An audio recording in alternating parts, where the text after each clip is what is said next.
In this episode, we are breaking down mini sessions, best practices, and a sneaky little way that you can have some mini sessions now and fill your calendar for next year. So, whether you love mini sessions or hate them, I think you should listen to this episode because we might change your mind if you are in the non mini session camp. So, no matter what, stay tuned and let's dig into it. I'm Nicole Begley, a zoological animal trainer turned pet and family photographer. Back in 2010, I embarked on my own adventure in photography, transforming a bootstrapping startup into a thriving six-figure business by 2012. Since then, my mission has been to empower photographers like you, sharing the knowledge and strategies that have helped me help thousands of photographers build their own profitable businesses. I believe that achieving $2,000 to $3,000 sales is your fastest route to six-figure businesses, that any technically proficient photographer can consistently hit four-figure sales, and no matter if you want photography to be your full-time passion or a part-time pursuit, profitability is possible. If you're a portrait photographer aspiring to craft a business that aligns perfectly with the life you envision, then you're in exactly the right place. With over 350,000 downloads, welcome to the Freedom Focus Photography Podcast. Hey everybody, welcome back to the Freedom Focus Photography Podcast. I am your host, Nicole Begley, and I'm so excited to be back for a solo episode. I can't remember the last time I did a solo episode. Here's the thing. When I started this podcast, you guys, almost 5 years ago, because it was right before COVID started. So we started this podcast in February of 2020. And when I started back then, I thought, oh my gosh, I'm going to love doing solo episodes, but then found out that I really loved doing interviews. So I do a lot of interviews on this podcast. I have a lot of guests, which I know you guys love. But I know you guys also love the occasional podcast episodes where I just kind of dig in and give you some major, just action item to-dos that you can implement into your business right away. So I was thinking I should do some more of these and start mixing them in a little bit more. So if you guys don't know, in our Elevate program, we talk a lot about thoughts and how our thoughts affect our behaviors, and you can change your thoughts, which then change the actions you take, which will change the results that you get. So a lot of times Heather likes to start at that thought line, and I always go straight to the action because I don't know, I just do. And so anyway, within Elevate, they love to call me Action Girl. So with my Action Girl status, I want to bring to you guys on these new podcast episodes some action that you can take. And if you find out that you're having thoughts about the action and you're not taking the action, or you're delaying starting the action, that is likely because you have thoughts that are tripping up the action that you want to be taking, which are going to prevent you from getting the result. So anytime I'm sharing actions, and if there's some break on that is preventing you from moving forward, ask yourself why. Ask yourself what you're thinking about. Are you usually not moving forward is because of one of two things. Either you don't know what to do, which I'm going to share you what to do. So that likely will not really be the issue. And if you don't know what to do and you're part of my world, come to our next office hours and we can talk through it.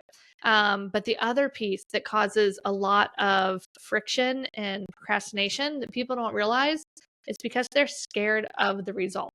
So it could be being scared of not hitting the result you want. So a fear of failure and what you are going to make that failure mean about you. Spoiler alert, it means nothing. It means that you didn't get the result you wanted, and now's your chance to try again. Change something, do something different, and try again.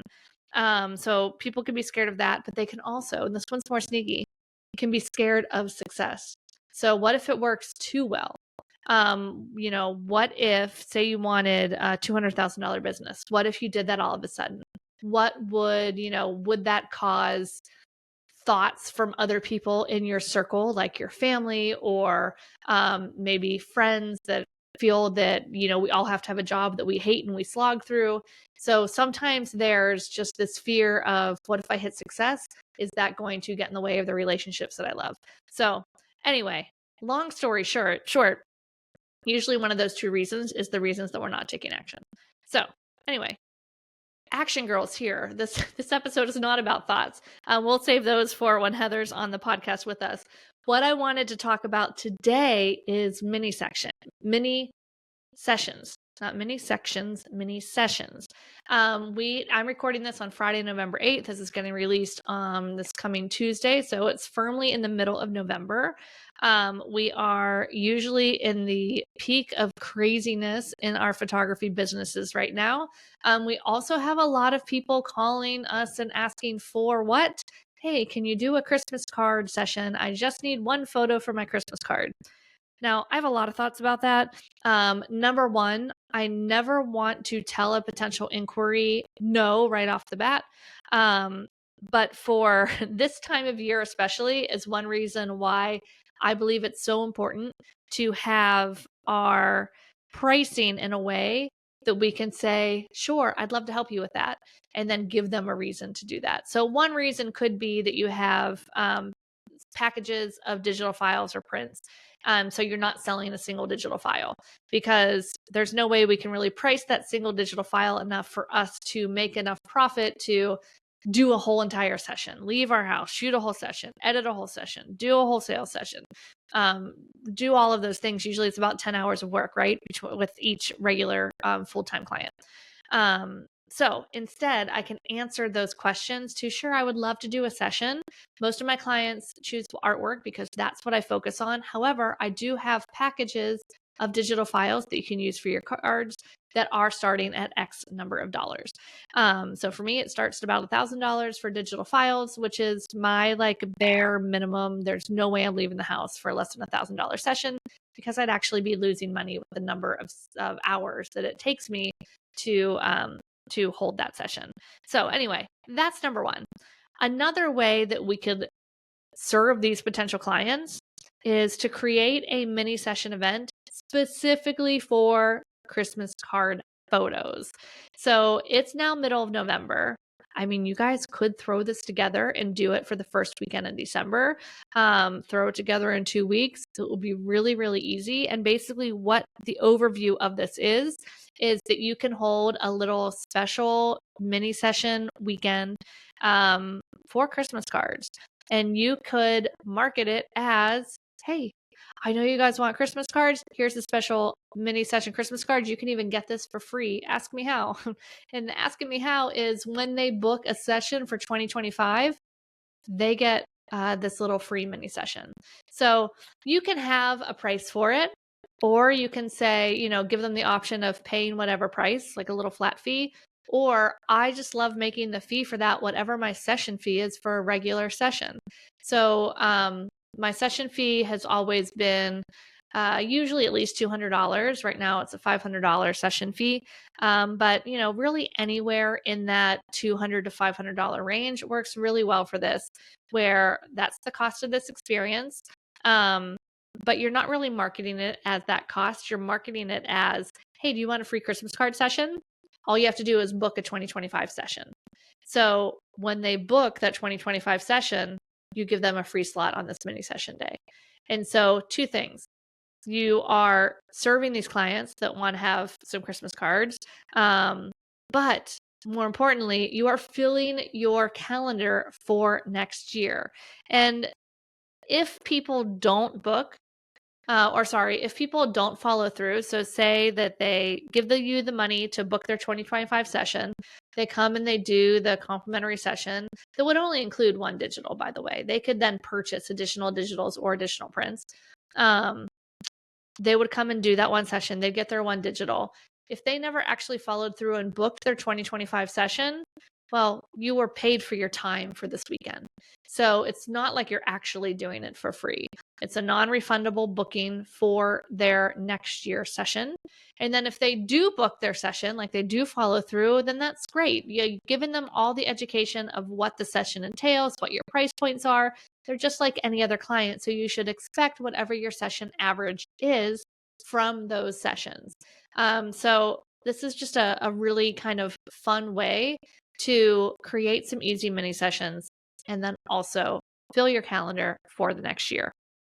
Now, we do have a couple best practices when it comes to mini sessions, and that's whether you're doing this type of mini session, like a micro session, like a Santa pause, like dogs with Santa, or like a fundraiser studio at a doggy daycare. Like I call those micro sessions where it's like 15, 20-minute sessions. You're just getting a couple images.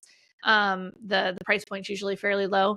And then there's the middle, what I call a traditional mini session, where it is more like your regular session. So if you shoot on location, you're going on location. Maybe it's a little bit less time. Maybe it's dog only.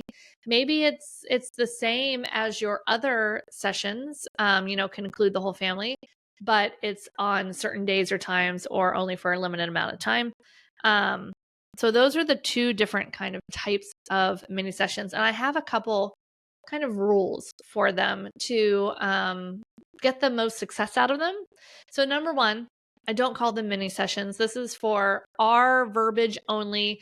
I would call them something limited edition sessions, artisan sessions, Santa sessions, lavender sessions, whatever it is that you're doing, I would call them something else. Don't call them mini, just because mini sounds kind of mini and yucky, and it sounds like it should be cheaper. The other important piece is to make it some sort of different offer. So if you are going to have, like, say you're an on-location photographer and you want to do mini sessions, but you don't want to shoot studio, then you're going to do still on location. How can you make that different?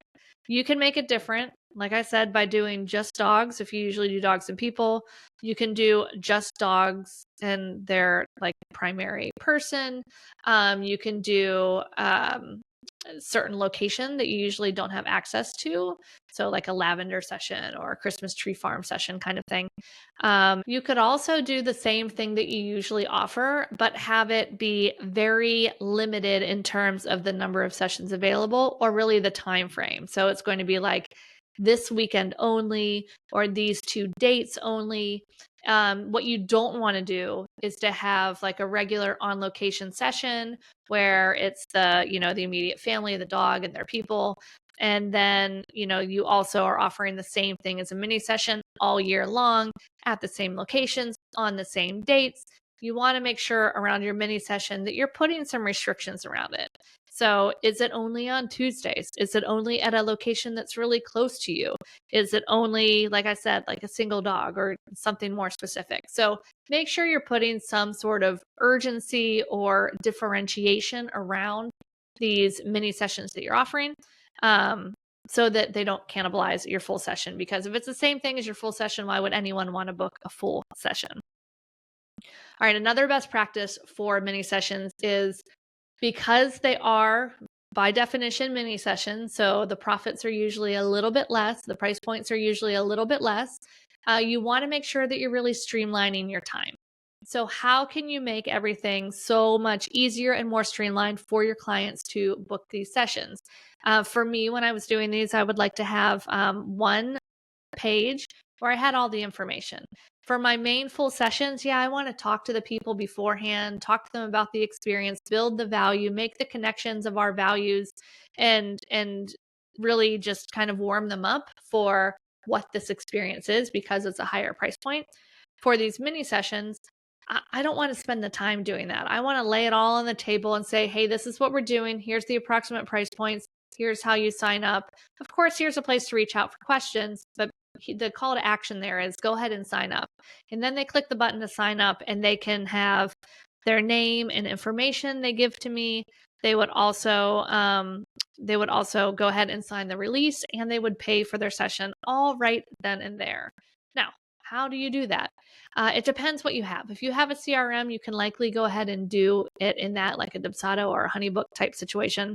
If you don't have that, you can kind of create this on a Google form even, or a Jot form, or you can use like Calendly or Acuity. Both of those, Calendly and Acuity, are only like $10 a month. So you can sign up for the month.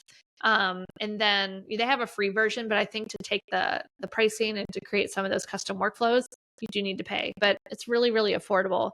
There's also some softwares out there specifically for creating mini sessions that keeps things all sorts of streamlined for you. So whatever way you choose, try to make it as streamlined as possible. So the client goes, they book, and then you have an automatic email that goes out that thanks them, that gives them the next information. You're not doing a planning call. I would definitely have some emails set up to remind them a couple days before of their session date and time and the details that they need to know, what they need to bring, what they need to expect. And then afterwards, you just have some sales. So for the sales of mini sessions, really depends what you're doing. If you're doing a super micro session, if you're going to do, kind of what we talked about with doing a little Christmas card session, those I would probably just put up in a gallery and then have them choose whichever one they want as their complimentary included one, and then have the ability for them to add on additional prints or things like that. You could, if you wanted to, and you are, had some artwork or other things that you can envision selling. And these are sessions that, because they could kind of go either way. They can be really themed, which could be really fun for people, but they're not necessarily going to buy a big piece of art for their wall. So the themed way, I think, gets more people to be like, oh, sign up. That would be fun. That would be great for a card.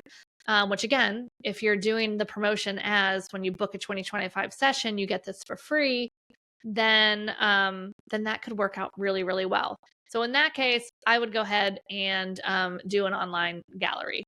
And then for if you're doing a more kind of traditional limited edition session, where even if it's like a lavender field, Christmas tree farm, something like that, where it could create really beautiful artwork, then I would probably go for a live sales option. So creating Zoom live sales, you could have try to kind of put them all together on a day, so that you're shooting all on the same day and you're trying to do the sales all on the same day to save you time.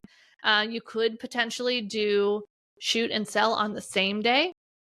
But I do recommend having some sort of live sales if you're wanting to sell artwork or kind of your normal products. So speaking of those normal products, best practice number, I don't even know what number we're on, 3 or 4, is that you don't need to sell special things. You don't need to discount your artwork, your products from mini sessions. A lot of people have made the unfortunate connection that, oh, if I do a mini session, I need to create these little mini offers and have discounts on my products. And that's not true. You can have the same exact product suite that you're selling at the same exact price.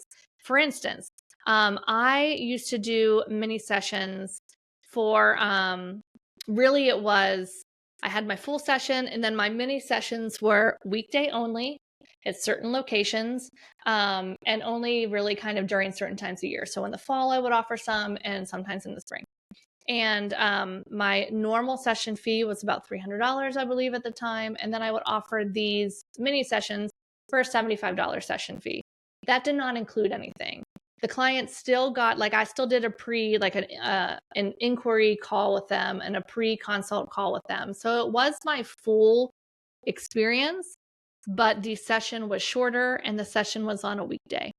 But I still sold my same products. So for the shorter session, it was probably like 30 to 40 minutes and I would show 20 to 30 images, where my full session was probably an hour to an hour and a half, and I'm showing about 50 to 60 images. But I'm selling from the same product menu and I'm selling in the same way with a live sales session. So what I had with the results is I had some people that spent, maybe $500, $700, but I had other people that spent $2,500, maybe even close to $3,000. My average sale from those was almost $1,500, where my average sale for my full sessions was just under $3,000. So it was still really profitable for me. It was still really beneficial because I put those kind of fences around it to differentiate it, keep the urgency because they weren't offered all the time. And it gave people an easier way to experience my services because the barrier to entry was so much lower than, the $500 or the $300 session fee. So just something to think about here. I wanted to just kind of put this together with these mini session best practices to kind of review them. It is making sure you differentiate your offer, streamline your back end admin services as much as you can. Make sure that you are creating urgency. And then, of course, with the marketing of them, don't call them mini sessions. And also don't discount. Sell your same products at your same prices. It is 100% okay to do that.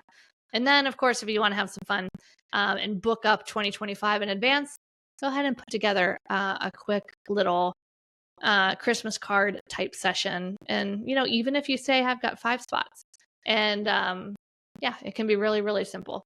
So anyway, I hope you guys found this helpful. If you want to dive deeper into pricing and sales, check out my resources at freedomfocusformula.com. And of course, all of our pet photography craft content can be found at hairofthedogacademy.com. Until next week, have a great one, and I'll talk to you soon.